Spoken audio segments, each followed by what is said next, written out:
Adelante, hermana Juliana. Oremos.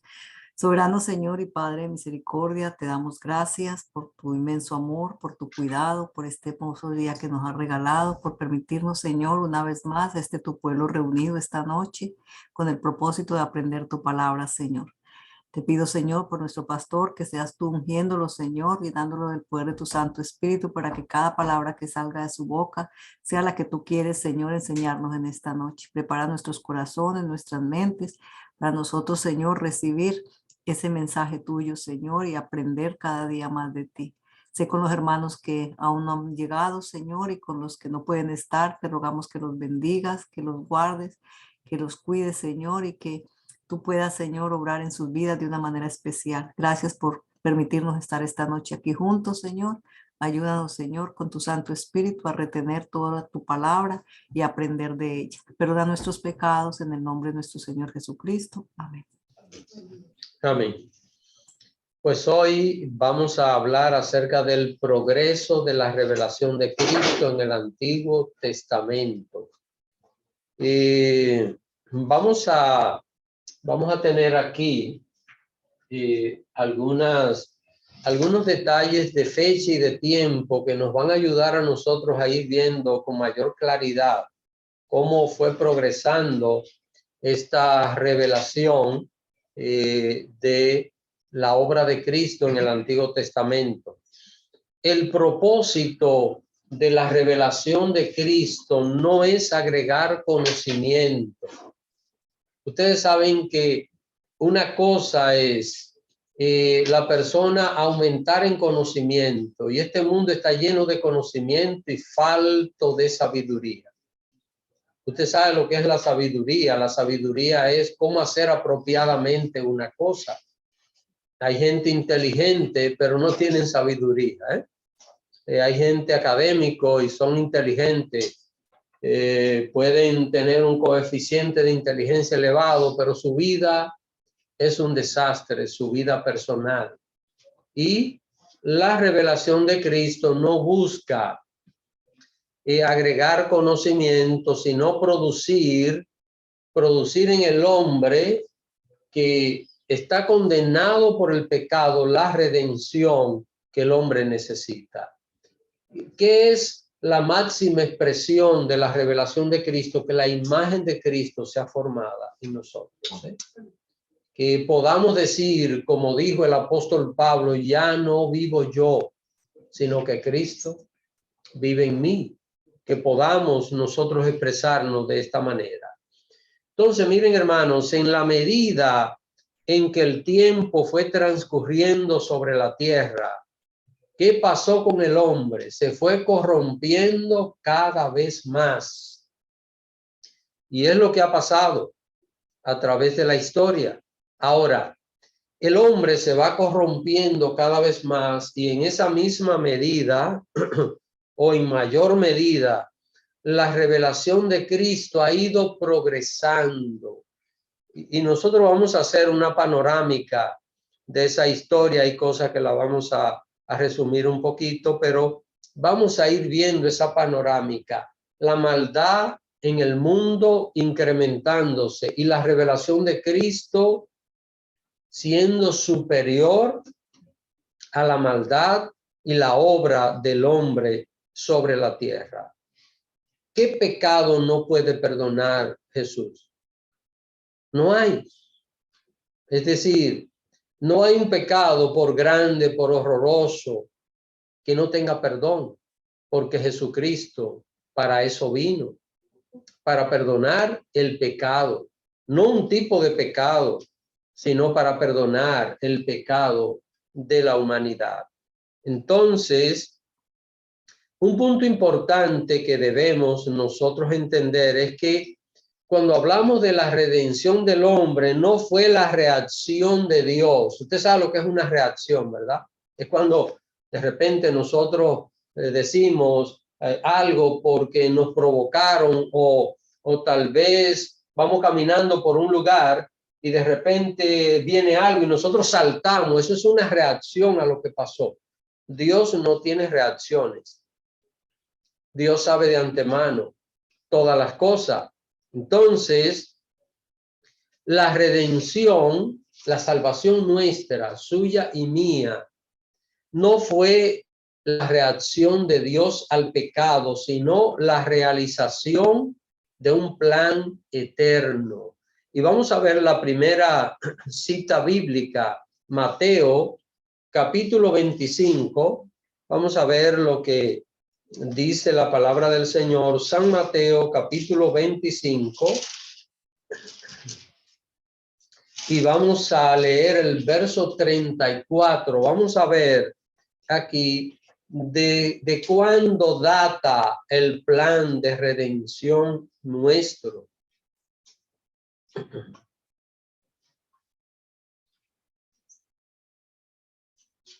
¿Alguien quiere leer? Hermana Mireya. Mateo 25, 35, ¿verdad? 25, 34. Amén. Amén. Entonces el rey dirá a los de su derecha: venid, benditos de mi Padre, heredad el reino preparado para que vosotros desde la fundación del mundo.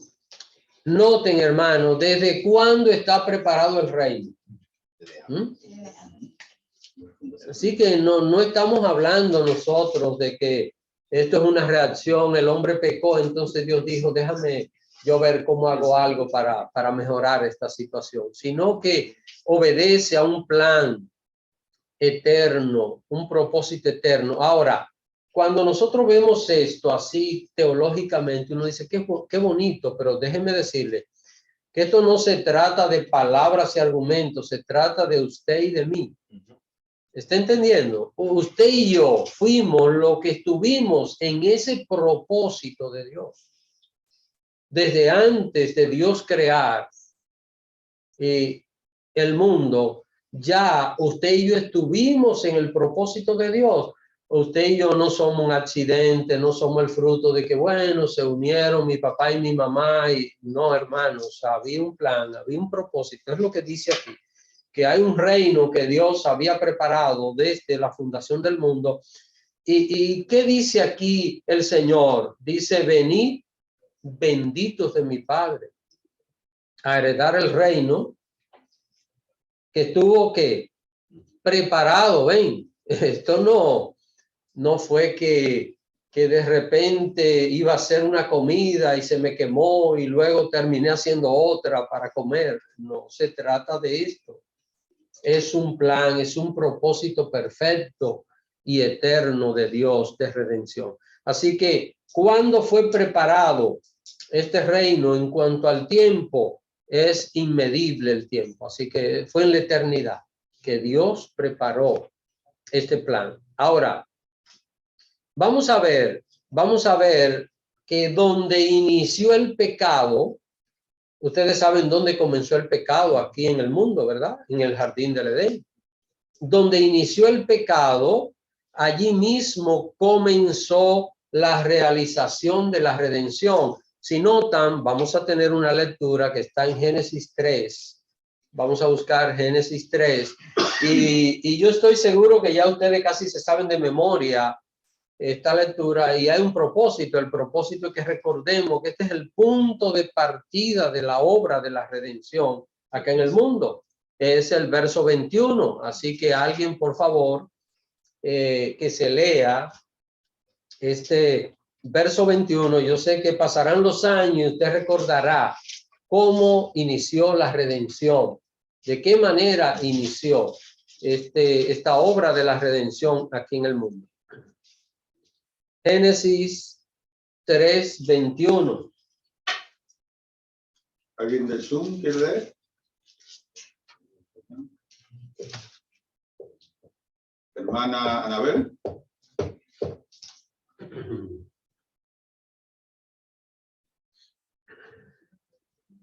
Sí, hermanos, Génesis 3:21. Y dice, Jehová Dios hizo al hombre y a su mujer túnicas de pieles y los vistió.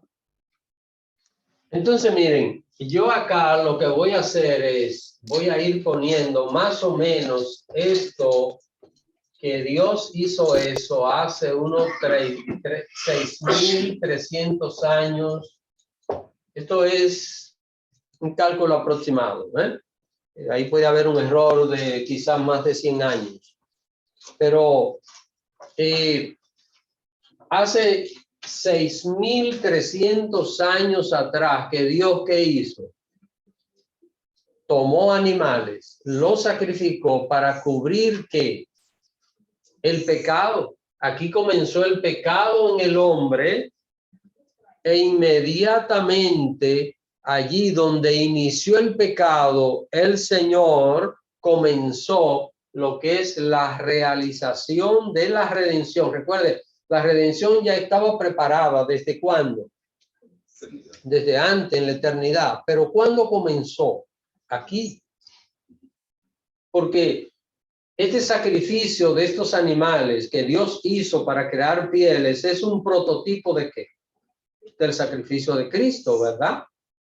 De que un día el Señor iba a morir para poder cubrir nuestros pecados. Entonces, es lo primero que nosotros vemos. Lo que pasó allí fue como si el mismo Jesús había sido sacrificado por el pecado. Lo que el Padre hizo allí, el mismo Dios, es como si Jesús hubiese sido sacrificado por el pecado. Y vamos a ver una cita que nos habla de esto. Mire, estamos en Génesis y vamos a Apocalipsis ahora. Así que, y es así la Biblia. Encontramos aquí el inicio del pecado y el inicio de la redención en Génesis. Y vamos a ver lo que dice Apocalipsis, capítulo 13, versículo 8. Apocalipsis, capítulo 13, versículo 8. Alguien, por favor.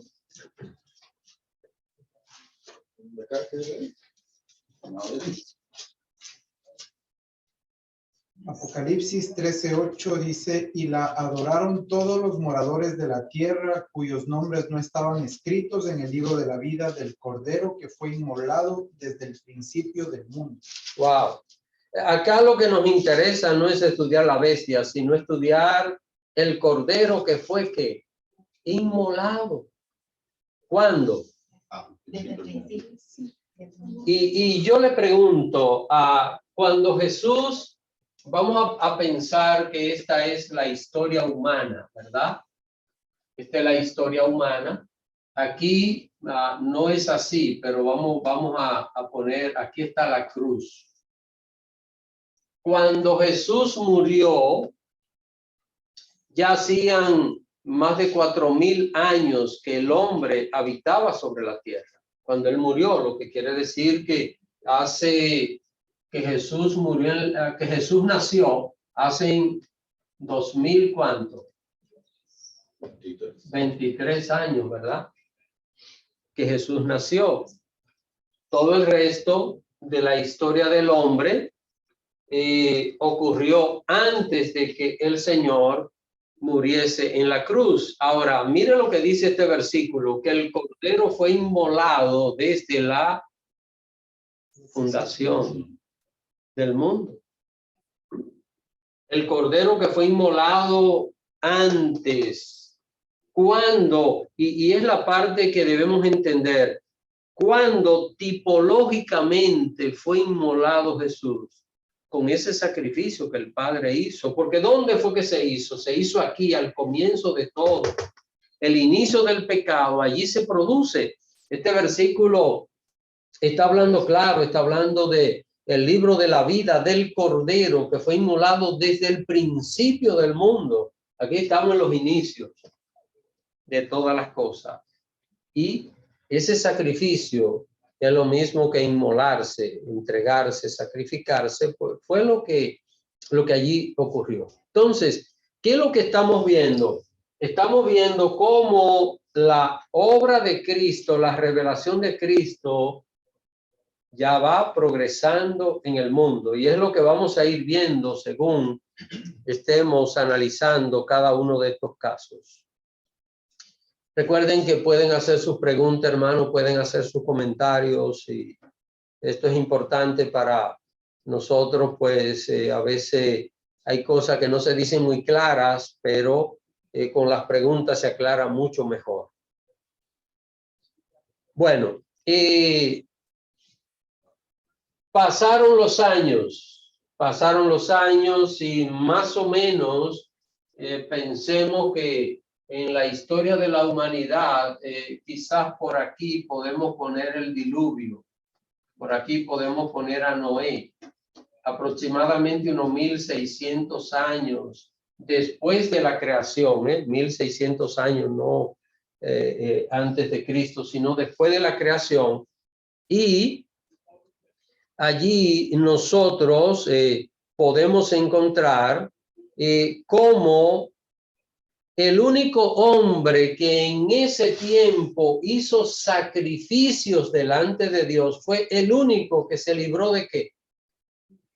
Aquí, del diluvio, el único. ¿Y qué era lo que él hacía? Sacrificios a Dios. Lo que quiero es que vayan midiendo que la obra de Cristo en el Antiguo Testamento está relacionada con ¿qué? Con los sacrificios. Los sacrificios, porque era la única forma del hombre acercarse a Dios, de recibir perdón, de recibir la misericordia de Dios. Vamos a ver lo que nos dice Génesis, capítulo 8. Vayamos a Génesis, capítulo 8. Y vamos a ver los versos 20 y 23. 20 y 21. 20 y 21.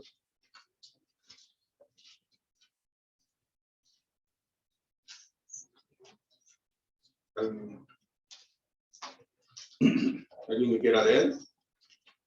Vamos al Zoom.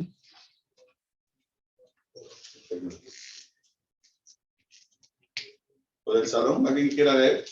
Mi hermana Bielka.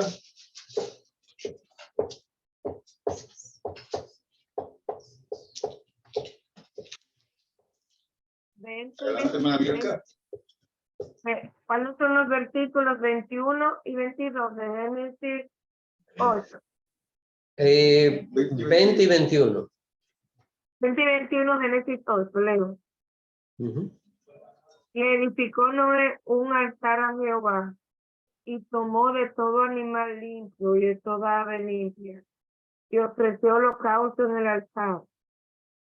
Y percibió Jehová olor grato, y dijo Jehová en su corazón: no volveré más a maldecir la tierra por causa del hombre, porque el corazón del hombre es malo desde su juventud, ni volveré más a destruir todo ser viviente como es.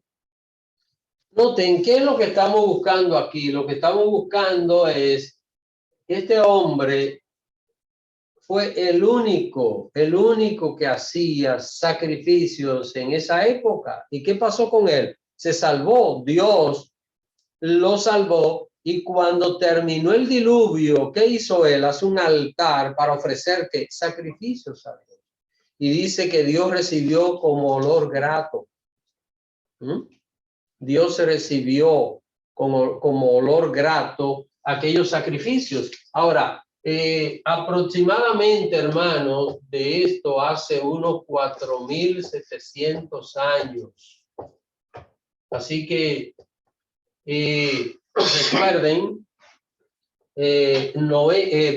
Adán 6,300 años, y acá estamos viendo unos 4,700 años hace que Noé hizo esto, que ocurrió el diluvio. ¿Qué estamos viendo? Estamos viendo acá que el inicio de todo proyecta el sacrificio de Cristo. Es lo primero que vemos en el libro de Génesis. Ahora, estamos viendo que cuando el diluvio solo se salvó la persona que hacía sacrificios a Dios. Solo sobrevivió él y toda su familia. ¿Qué es lo que estamos viendo que es común y que crea identidad entre una cosa o la otra? Son los sacrificios. Así que es lo que nosotros vamos a estar viendo siempre. Déjenme poner por aquí los sacrificios, porque era la manera del hombre acercarse a Dios. No existía otra. Ahora, luego de pasar el tiempo, apareció otro hombre que se convirtió en su tiempo, ¿verdad? En su época, en el mayor adorador a Dios. Yo creo que ustedes lo identifican fácilmente, ¿eh? Abraham, ¿verdad? Sin ninguna duda. Entonces, aparece vamos a ponerlo aquí, el mayor adorador. Bueno, en su tiempo. Déjenme poner mejor aparece Abraham, porque si pongo el mayor adorador, sabemos que hubo mucha gente y lo hay. Aparece Abraham. ¿Y por qué se caracterizó Abraham? Vamos a ver lo que dice la palabra de Dios. Ya nosotros estudiamos acerca de Abraham a partir del capítulo 12 de Génesis. Déjenme decirle que en los primeros 11 capítulos de la Biblia, en los primeros 11 se van como 2000 años, ¿eh? Cualquiera piensa que de Adán a Abraham, como son 11 capítulos que uno lo puede leer fácilmente en una hora leyéndolo rápido, tal vez menos. Uno diría, bueno, quizás no hubo mucho tiempo. Casi 2000 años entre Adán y Abraham. Y todo lo que sigue del capítulo 12 de Génesis hasta el capítulo 50, donde termina el libro de Génesis, más o menos transcurrieron unos 250 años, no más que ahí. Así que desde el capítulo 12 hasta el 50, aproximadamente unos 250 años transcurrieron en todos esos 38 capítulos, pero los primeros 11 abarcan un espacio de unos 2000 años. Ahora, ¿qué pasó con Abraham? Abraham fue un hombre que se dedicó a adorar a Dios. Donde quiera que él iba, llegaba a un lugar. Recuerden que Abraham estaba mudándose constantemente a diferentes sitios. Cuando él llegaba a un lugar, ¿qué era lo primero que hacía? Un altar. Esa es su característica. Por eso podemos llamarlo como el gran adorador del Señor. Ahora, vamos a ver lo que Dios le promete a este hombre por ser la clase de adorador que fue. Y vamos a ver Génesis capítulo 12. Vamos a ver el verso 3. Veamos lo que dice allí. ¿En la carne? Génesis 12:3 nos dice: bendeciré a los que te bendijeren, y a los que te maldijeren maldeciré, y serán benditas en todas las familias de la tierra. En ti. En ti. Hermanos, miren, la mayor promesa de Abraham no fue la tierra de Canaán, ¿eh? Esto es marginal. La mayor promesa a Abraham es: en ti bendeciré a todas las familias de la tierra. Noten, hasta este momento en el huerto del Edén, Dios hizo una promesa. ¿Cuál fue la promesa? Dios le dijo a la mujer: mira, van a ser de alguien de ti que va a destruir a la serpiente, ¿eh? Ahí está la promesa de Dios. Pero si notan, hermanos, en Noé no hay nada relativo a esa promesa. Es decir, Dios verbalmente diciéndole a Noé, pero aquí sí, aquí ya aparece directamente la promesa. Ya se sabía que de Abraham iba a venir ¿quién? El Mesías, el Redentor. Así que ya no quedaba ninguna duda. Habrían muchas personas en los tiempos de Abraham. Sí, hermanos, habían ya civilizaciones. Habían ya algunos pequeños imperios. Abraham venía de la Mesopotamia y esa parte del mundo donde hoy es Irak. Ahí se desarrollaron muchísimas civilizaciones antiguas y se levantaron imperios poderosos, como los babilonios, como los medos, los persas un poquito más al oriente, pero los caldeos, todos estos grupos, los asirios, que no tienen nada que ver con Siria, todos esos se originaron en esa parte ahí del mundo. Entonces, Abraham viene de aquí, aparece Abraham, y con Abraham aparece que ya la promesa de que de los descendientes de Abraham iba a venir el Redentor. ¿Qué estamos viendo? Estamos viendo un progreso en lo que es la revelación de Cristo. Todavía el mundo no conoce a Cristo, pero ya Dios el Padre está desarrollando este propósito. Entonces, siguiendo con esto de los años, ¿qué tenemos aquí en Abraham? Tenemos que Abraham vivió hace 4,000 años. Noten cómo va progresando. Ya estamos hablando aquí de 2,300 años, ¿eh? Y sigue en avance, sigue en progreso lo que es la revelación de Dios. ¿Qué pasaba con el pecado? En la medida que el tiempo avanzaba, ¿qué pasaba con el pecado? Ha ido aumentando en la tierra, la maldad aumentando.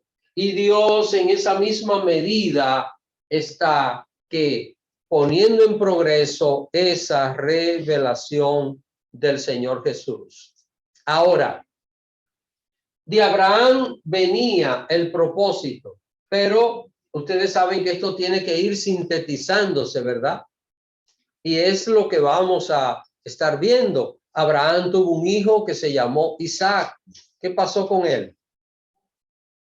Continuó con la promesa, pero él a su vez tuvo 2 hijos, Esaú y Jacob. ¿Qué pasó? A través de Jacob continúa que la promesa que Dios había dado a Abraham.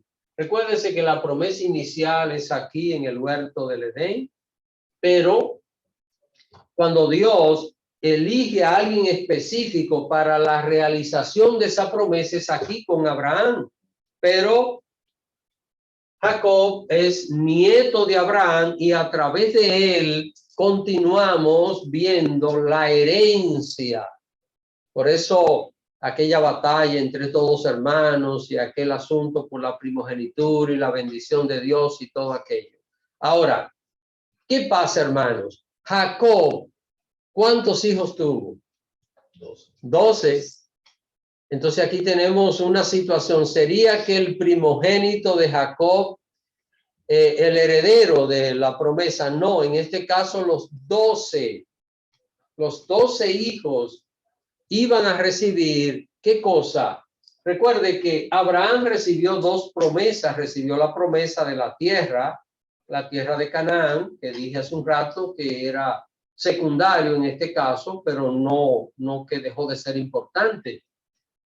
Y también recibió la bendición espiritual, la promesa del Redentor. Quiero que miran esto, porque estamos hablando que a través de este Señor es que viene el Redentor a este mundo.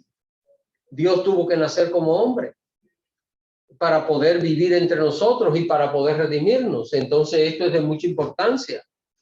No todo el mundo podía calificar para esta tarea delante de Dios. Ahora, Jacob tiene 12 hijos. ¿Dónde iba a estar el seguimiento de este progreso? Vamos a ver lo que la palabra de Dios nos dice, y vayamos al capítulo 49 de Génesis. Yo voy a leer esta lectura, son unos cuantos versos y quiero ir señalando algunos detalles. Así que vayamos al capítulo 49 de Génesis y vamos déjenme poner esto acá, de los descendientes de Judá.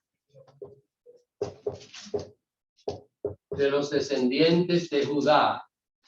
¿Qué sería lo que iba a pasar? Vamos a ver lo que dice aquí. Noten, este capítulo 49 de Génesis, Jacob ya está bien ancianito, está casi para morir. Y entonces había algo que tenía que ver con la promesa de Dios, y es que estos patriarcas tenían que darle bendición a cada hijo antes de morir.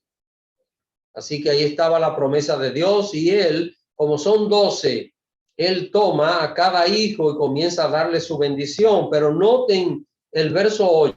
Quiero que vayan al versículo 8. Yo voy a leer. Y dice: Judá, que era una de las tribus, te alabarán tus hermanos, tu mano en la cerviz de tus enemigos. Los hijos de tu padre se inclinarán a ti. ¿Ven todos los detalles que está hablando acerca de Judá? Cachorro de león, Judá. Han leído, ¿verdad? Algo parecido como el león de la tribu de Judá. De la presa subiste, hijo mío. Se encorvó, se echó como león, así como león viejo, ¿quién lo despertará?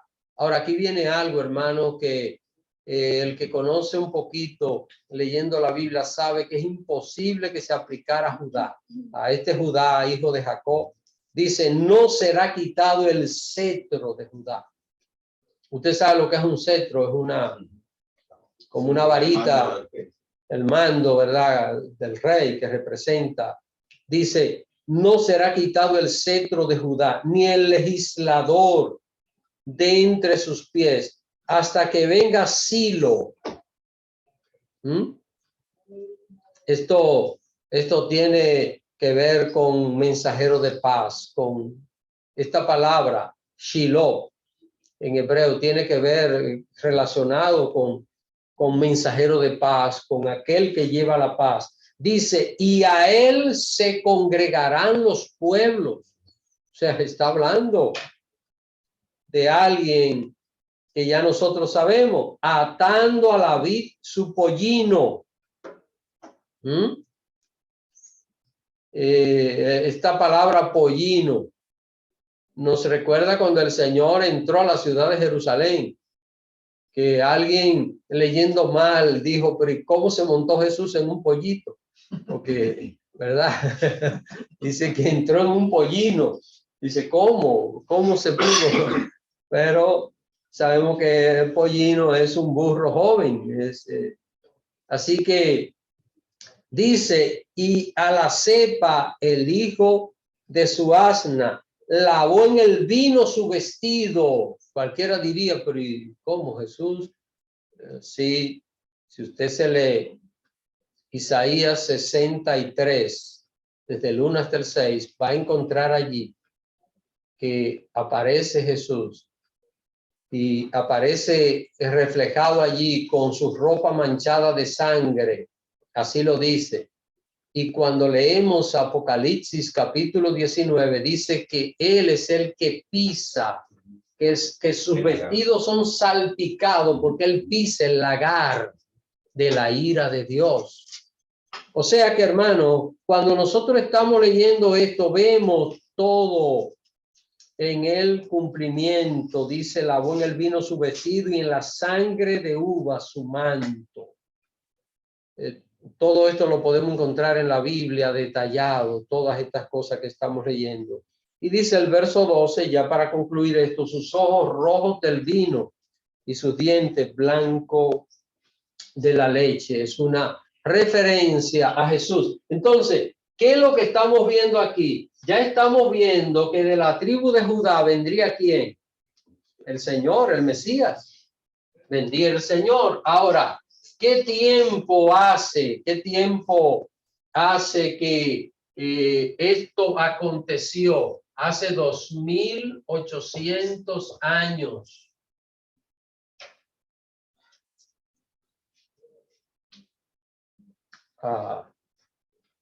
Perdón, 3800, no 2800, perdón, 3800, sí.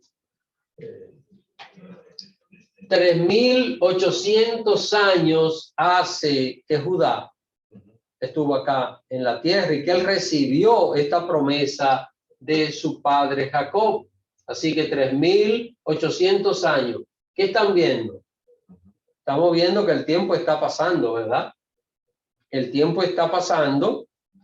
Ya han pasado, ¿cuánto? Aquí 2.800 años aproximadamente, o 3.000, 2.800, 2.300 años. ¿Y qué va pasando? Se va definiendo con mayor claridad lo que es la llegada del Mesías. Ya sabemos que va a venir de la tribu de Judá. Ahora, vamos a ver algo. La tribu de Judá se ubicó en un territorio cuando la nación se formó en la tierra de Canaán. Hubo un territorio. Cada tribu se les repartió una cantidad de tierra y allí vivieron y allí se multiplicaron grandemente. Pero la tribu de Judá no era una sola persona. Estamos hablando de cientos de miles de personas. Entonces, ¿cómo se cumpliría? ¿Cómo vamos definiendo nosotros esto? La tribu de Judá estaba compuesta por un sinnúmero de ciudades. Entonces había que elegir una ciudad donde iba a nacer. Y vamos a ver la elección de esa ciudad. Vamos a buscar el libro de Miqueas. Es uno de los libros pequeños que parece que la Biblia no los tiene, pero los tiene. Así que Miqueas está a mano izquierda de Mateo. Mano izquierda de Mateo. Estamos más o menos como algunas 15 hojas antes de Mateo. Miqueas, vamos a ver lo que nos dice el capítulo 5 del profeta Miqueas. Estamos identificando la ciudad del Mesías. Vamos a ponerlo aquí, la ciudad del Mesías. Voy a ponerle mejor Cristo. La ciudad del Cristo tenía que ser identificada. Y vamos a ver esto, vamos a ver lo que nos dice, y quisiera que alguien lea Miqueas capítulo 5, verso 2 y verso 3. No sé si alguna pregunta. Pastor, una pregunta. Servir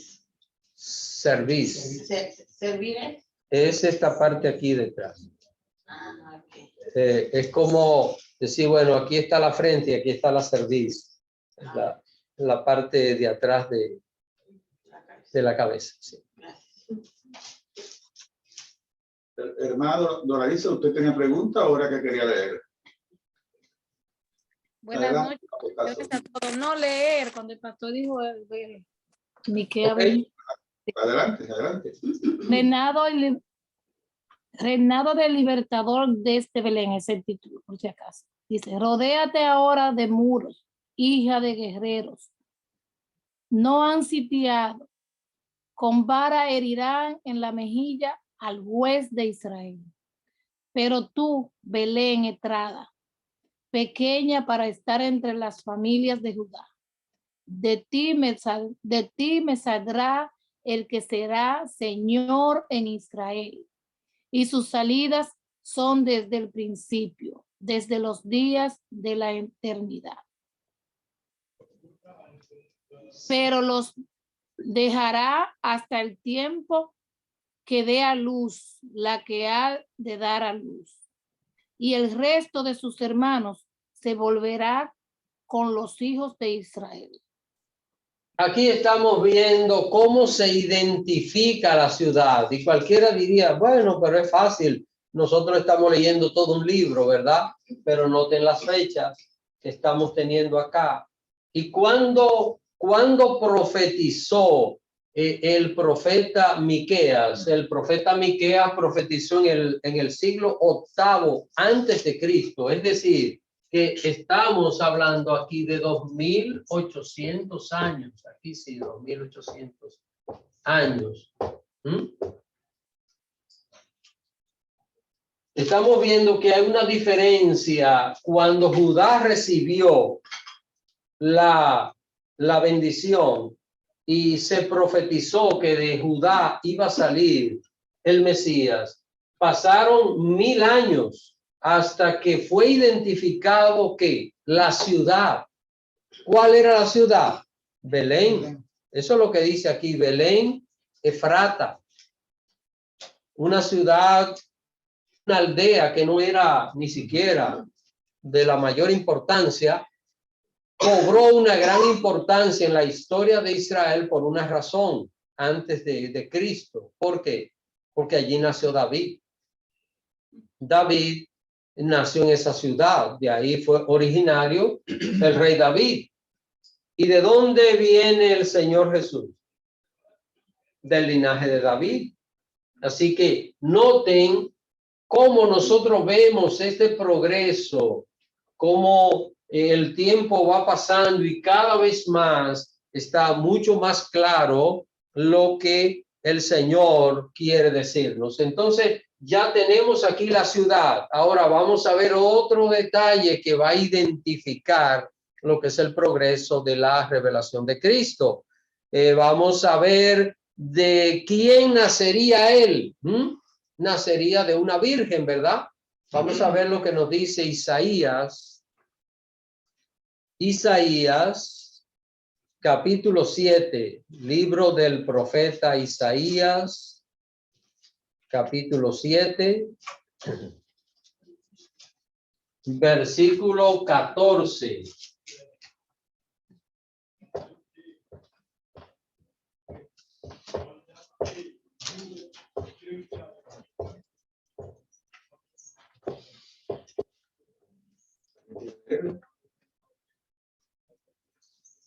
Hermana Betsy. Isaías 7, 14. Por tanto, el Señor mismo os dará señal.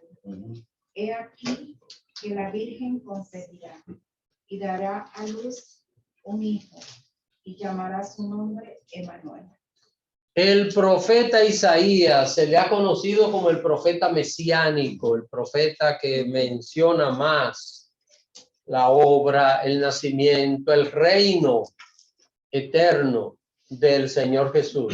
Ahora, ¿cuándo vivió Isaías? Isaías vivió en el mismo siglo de Miqueas, lo que quiere decir que fueron más o menos contemporáneos. Aquí estamos viendo que esta promesa también se produce 2800 años de esta época. Estos cálculos estamos hablando a partir de ahora, de este tiempo actual.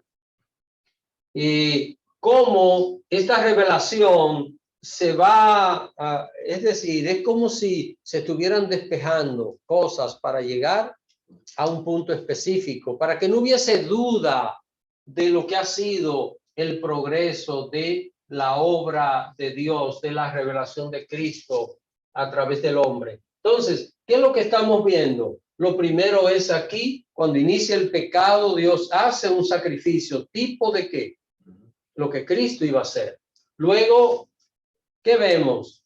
El hombre que hace sacrificio en su época es el único que se libra del diluvio. Después aparece Abraham. ¿Cuál era su característica? Hacer sacrificio delante de Dios. Y recibió, ¿qué cosa? La promesa de que de él vendría el Redentor. Luego, de los descendientes de Abraham sale Judá. ¿Y qué Dios promete? Dios promete que de esa tribu iba a venir el Redentor. Entonces, más adelante ya en la región de Judá tenemos la ciudad de Belén, que es la ciudad donde va a nacer el Cristo. Ya tenemos la ciudad. Ahora, hay una parte aquí que va a identificar realmente, y es que iba a nacer de una virgen. No podía ser de otra manera, hermano. Si Jesús hubiera nacido de una mujer ya con marido, ¿verdad? Habría sido imposible y dudas. Así que la Virgen concebirá y llamará el nombre de ese hijo Emmanuel, que quiere decir Dios con nosotros. La palabra Emmanuel quiere decir Dios con nosotros. Y la verdad, hermanos, que nosotros estamos viendo la deidad de Cristo desde el comienzo. No hay duda acerca de esto, ¿eh? Hay gente por ahí que dice que Jesús es una creación. Mire, acá profetizado, Dios con nosotros. No un Dios con nosotros, sino Dios con nosotros es lo que significa este nombre que fue profetizado. Ahora, otro detalle. Ya tenemos aquí la ciudad donde él iba a nacer, Belén, que estaba en Judea y que nacería de una virgen. Pero, ¿dónde vivía esta virgen? Vamos a ver si alguien recuerda dónde vivía cuando se casó con José, aquellos que estaban ya para unirse. Habían unas tradiciones que se producían en aquel tiempo para los matrimonios que no era lo mismo que hoy. Entonces, dice que estaban desposados, era como ya un matrimonio, pero no se había consumado. Entonces, ¿dónde vivía José y María en ese tiempo? Vivían en Nazaret. ¿Y dónde está Nazaret? En Galilea. Galilea está al norte de esta parte aquí de Israel, que es Judá, que era donde estaba la ciudad de Jerusalén. Galilea está al norte. Vivía allá. ¿Pero qué pasó? ¿Qué sucedió, mis hermanos? Eso lo vamos a ver más adelante. Cómo Dios va a cumplir su palabra. Cómo Dios no... Y es la parte maravillosa. Dios no cambió nada para privilegiar a su hijo y que naciera en unas condiciones de privilegio. Para nada, hermano. Continuó la vida normal, con todo su proceso normal.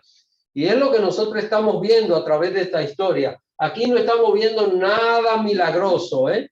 Dios está usando los medios normales que Él creó para Él presentar lo que es el progreso de la revelación de Cristo. Desde luego que aquí estamos viendo un milagro y un misterio, ¿verdad? Pero ya estamos viendo otra cosa aquí totalmente diferente. Pero la circunstancia Dios no la cambia. Imagínense que María, siendo soltera, concibe del Espíritu Santo. ¿Ustedes saben lo que habría pasado en la sociedad de Israel? Cuando una doncella salía embarazada sin tener un esposo, era condenada a muerte. Esa era la tradición. Cuando uno mira estas cosas, uno dice, pero ¿y entonces? Y cuando José se dio cuenta, ¿verdad? Por el abultamiento del vientre, dijo, pero ¿qué pasa? ¿Notan estas cosas, hermanos? Es decir, Dios no está creando circunstancias especiales. Dios está usando todos estos medios normales para Él glorificarse y poder revelarse al hombre. Ahora, repito, María y José vivían en Nazaret. Vamos a ver dónde dice la profecía que Jesús iba a desarrollar su ministerio. Y está aquí mismo en el verso 9, capítulo 9, perdón, de Isaías. Isaías, capítulo 9, versículos 1 y 2. Vamos a ver. Aquí vamos a ver la región donde él iba a desarrollar su ministerio. Lugar de desarrollar el ministerio. ¿Alguien lee esta cita, capítulo 9, verso 1 y 2? ¿Quién quiere leer? ¿Alguien del Zoom?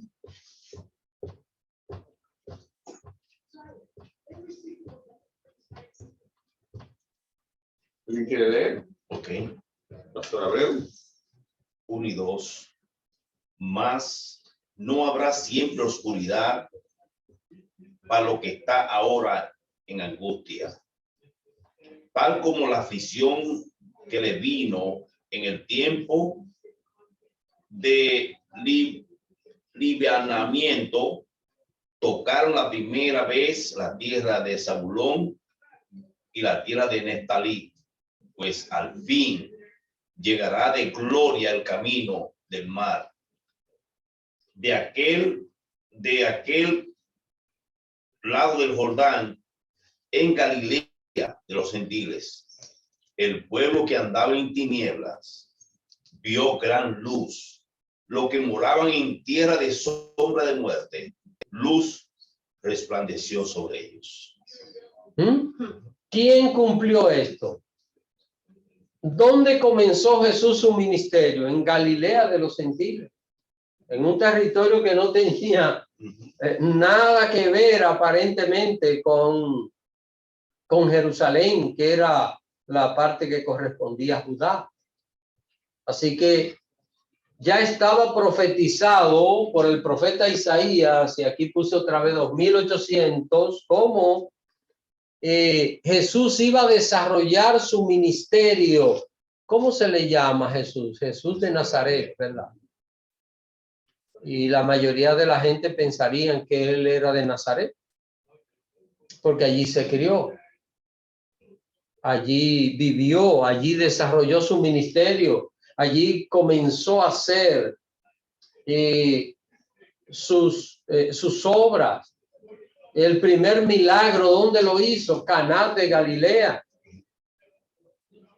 Así que alrededor de ese mar de Galilea, allí Jesús hizo la gran mayoría de sus obras, sus milagros, sus predicaciones. Sobre aquel mar de Galilea Jesús caminó sobre las aguas, y es extraordinario. Yo creo que esas son de las cosas emocionantes de ir a Israel, hermano. Pensar, y yo a veces digo, si un día Dios nos permite ir a Israel, sería interesante. Hay olivos en el Monte de los Olivos que tienen más de 2000 años, y uno pensar, no para no tener cuidado con la idolatría, ¿verdad? Pero uno pensar, quizá este árbol, Jesús se recostó en él, estando en el Monte de los Olivos, que era un lugar preferido del Señor. Dice la Biblia que a veces hasta amanecía en aquel lugar. Entonces, mirar todo aquello, Galilea no representaba ni siquiera la parte importante de la nación. La parte importante estaba en Jerusalén, y esa área, Galilea, era una región secundaria. ¿Y dónde comenzó su ministerio? Allí. ¿Y qué dice el profeta Isaías? 800 años antes de Cristo, él dice, por revelación de Dios, el Mesías iba a desarrollar su ministerio en la región de Galilea. Así que ya estamos viendo aquí la ciudad donde iba a nacer, que nacería de una virgen, y donde iba a desarrollar su ministerio, su obra de predicación. Pero vamos a ver ahora el cumplimiento. Y quiero que alguien se lea Lucas, Evangelio de Lucas, capítulo 1. Lucas, capítulo 1.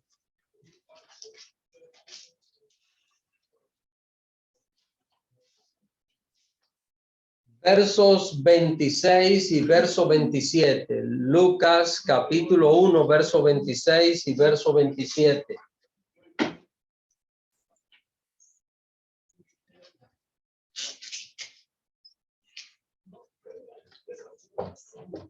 Hermana Rubiela. Ok, dice así. Al sexto mes, el ángel Gabriel fue enviado por Dios a una ciudad de Galilea llamada Nazaret, a una virgen desposada con un varón que se llamaba José, de la casa de David, y el nombre de la virgen era María. Noten, hermanos, aquí, hacía 800 años que el profeta Isaías había dicho, ¿qué cosa? Que la virgen concebirá. Y ahora que estamos viendo en Lucas, el cumplimiento. Una virgen, una señorita llamada María, que era de la casa de ¿quién? De David. ¿Y dónde vivía? ¿Dónde vivía María cuando recibió esta revelación? En Nazaret. Noten esto que leyó nuestra hermana Rubiel en el verso 26, dice, al sexto mes el ángel Gabriel fue enviado por Dios a una ciudad ¿de dónde? Llamada Nazaret. Vamos a ver, ¿era en Nazaret que el Señor tenía que nacer? No.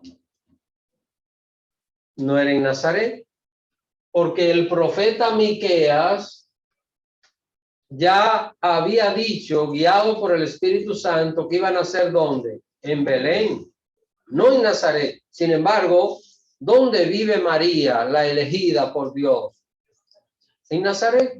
Allí recibe el mensaje. Allí recibe lo que Dios le había dicho. Ahora, vamos a ver. Esto hace 2000 años. ¿Qué tiempo hace del inicio de la obra de la redención acá en el mundo, acá en la tierra, verdad? No estamos hablando de la preparación eterna. Estamos hablando de unos 4300 años. Y se sigue acercando a nosotros.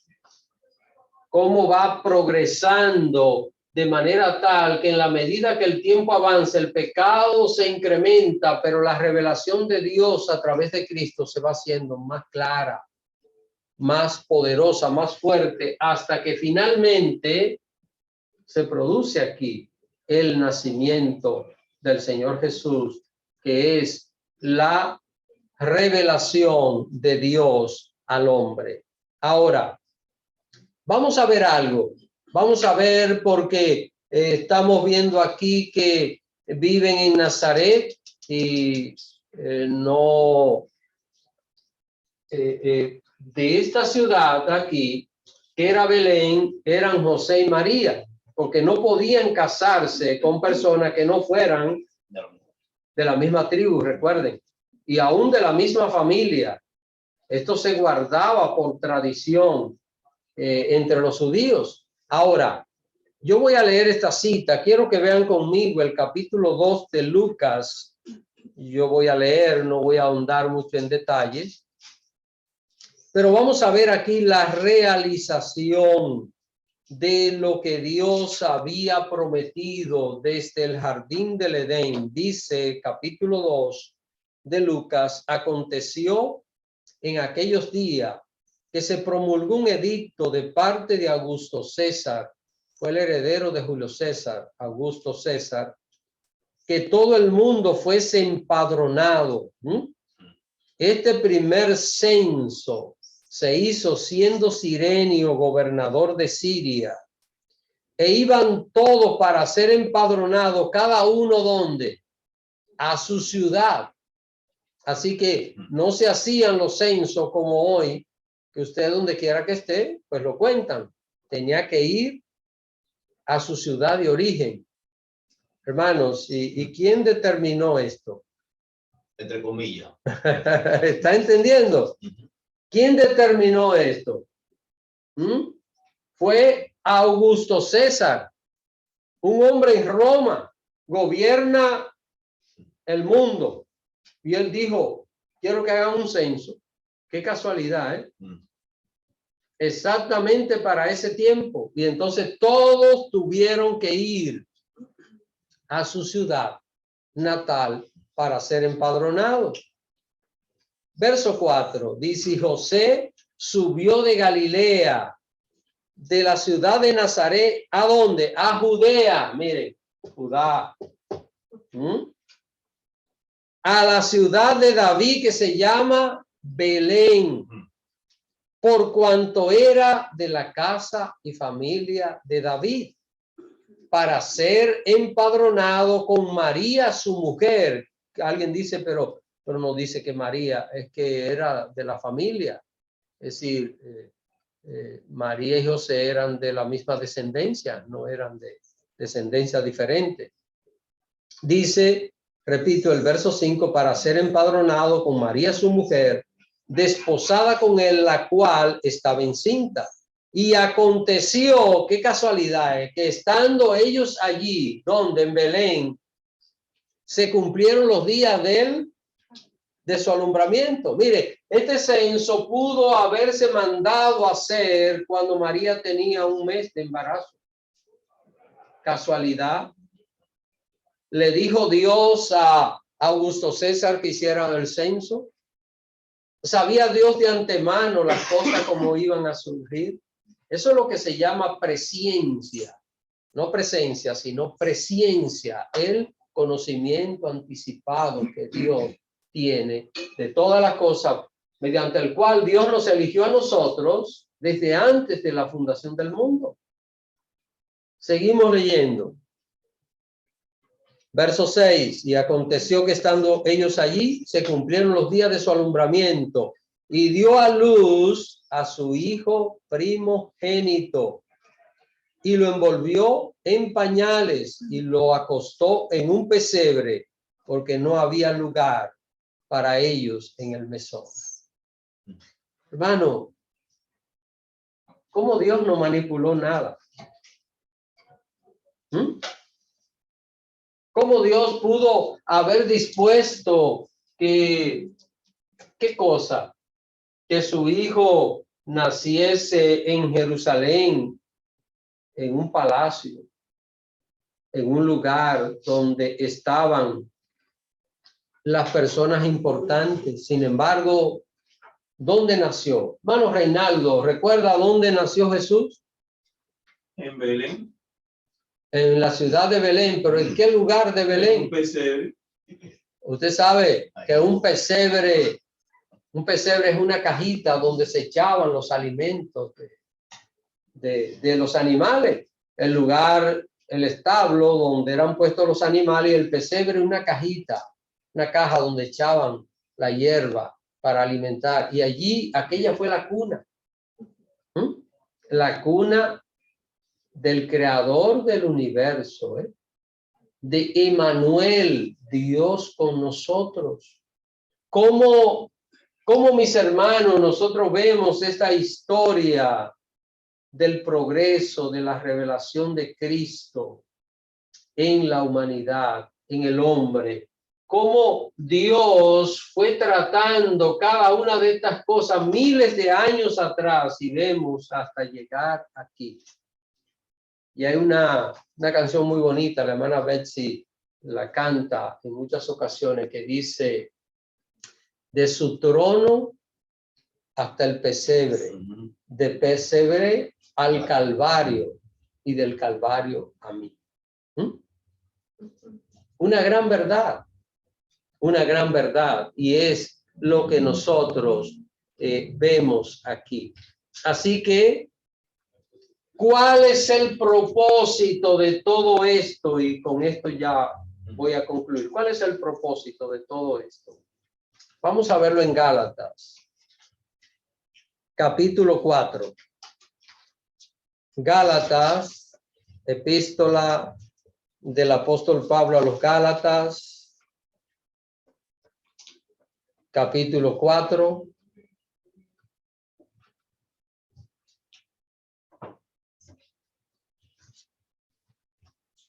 Alguien que se lea desde el verso 4 hasta el verso 7. Gálatas, capítulo 4.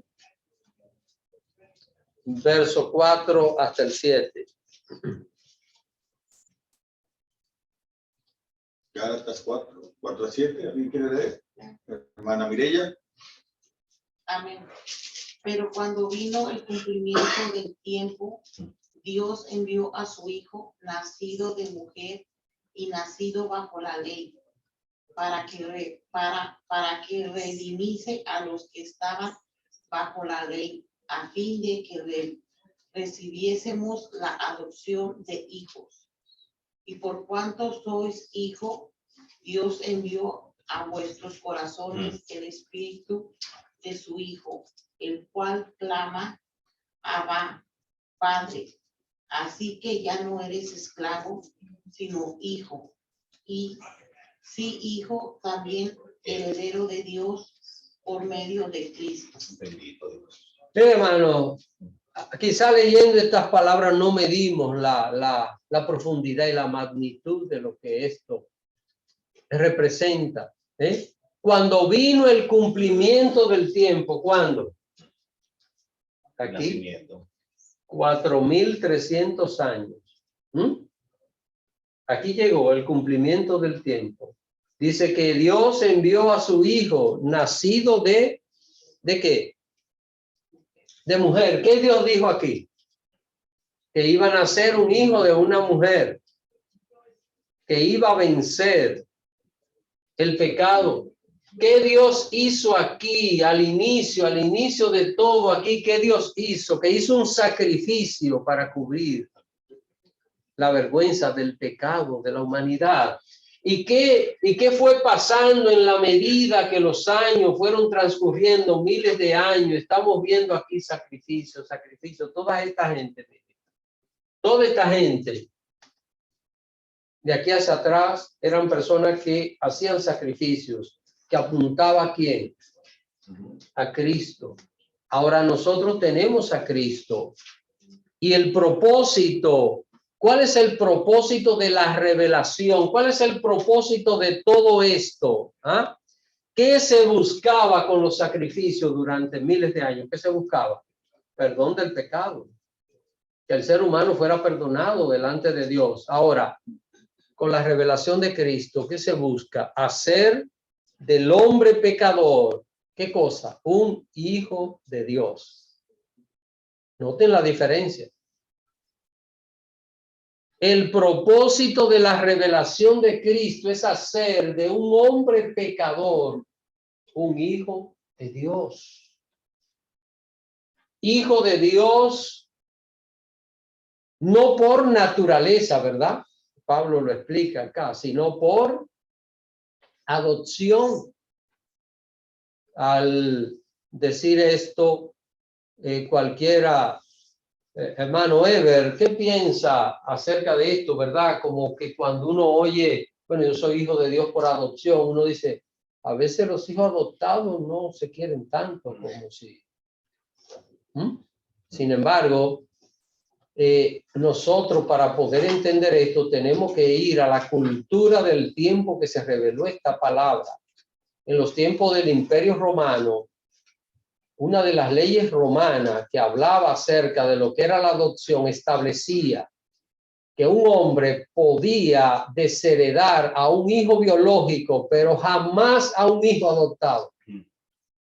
Inmediatamente un hijo era adoptado. Por ejemplo, Augusto César fue adoptado por Julio César y fue heredero al trono.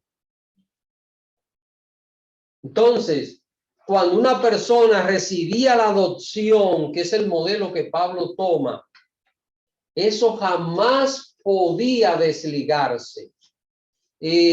Podía un padre tener 5 hijos biológicos y un adoptado y podía desheredar a los 5 biológicos. La ley romana le permitía, pero el adoptado imposible poder hacerlo. ¿Están entendiendo esto, hermano? Así que usted y yo, a través de Cristo, hemos recibido esa adopción. El Señor nos ha convertido en sus hijos y dice que ha puesto en nosotros, y esto es lo hermoso en el verso 6, dice que Dios envió a vuestro corazón el espíritu de su Hijo, el cual clama, Abba, Padre. Esto es una expresión más o menos así como padrecito, como papi, algo, ese cariño, esa cercanía, esa familiaridad que hoy podemos tener con Dios el Padre a través de Cristo. Así que ya no somos ¿qué? Esclavos. ¿Qué fueron los hombres de la ley durante todo el tiempo? Esclavos. ¿Qué somos nosotros? Libres a través de la obra de Cristo. Todo esto Dios lo ha hecho para finalmente el hombre poder tener libertad y poder tener salvación y vida eterna. Así que yo pregunto, si Dios se ha empeñado en cuidar todo esto, ¿debemos nosotros cuidar nuestra salvación, como dice el apóstol Pablo? Cuidar lo que hemos recibido de parte del Señor. Así que no sé si hay alguna pregunta, algún comentario. Pregunta en el Zoom o en el salón. Yo tengo. Adelante, hermano Reinaldo. Yo lo que le iba a decir, si usted podría redactarlo de nuevo, desde el inicio, con todos los años para yo grabar.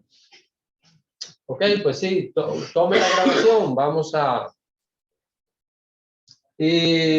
hace 6,300 años que Dios hizo el primer sacrificio para cubrir el pecado de Adán y Eva. Ese sacrificio apuntaba a la obra de Cristo y allí Dios dio la primera promesa de la redención. Luego de esto encontramos que el único hombre que hizo sacrificios hace 4,700 años fue Noé, y él se salvó, el único que se salvó en tiempos del diluvio.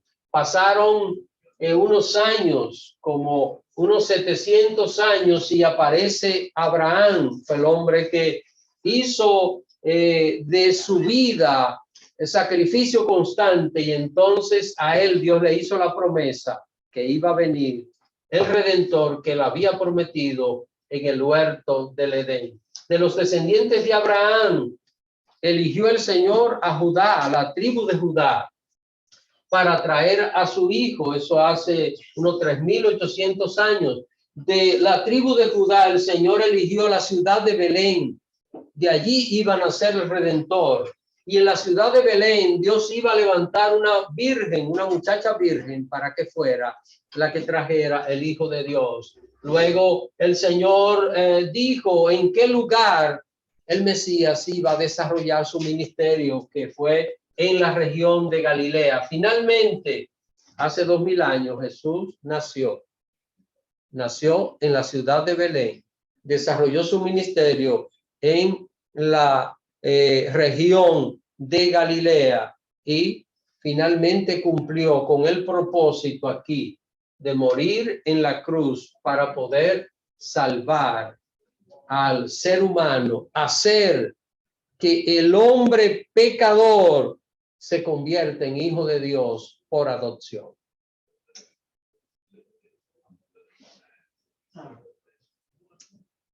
Amén, hermano. Gracias, pastor. Bueno, con gusto. Pues vamos a dejarlo hasta acá, hermanos. Recuerden el último tema de esto: lo que se planificó en la eternidad se realizó en la cruz. Así que no sé si tienen alguna pregunta final, algún comentario. Parece que no. No hay más preguntas. Pues terminamos. Añadirle cómo queda, lo añadiríamos. Muy bueno.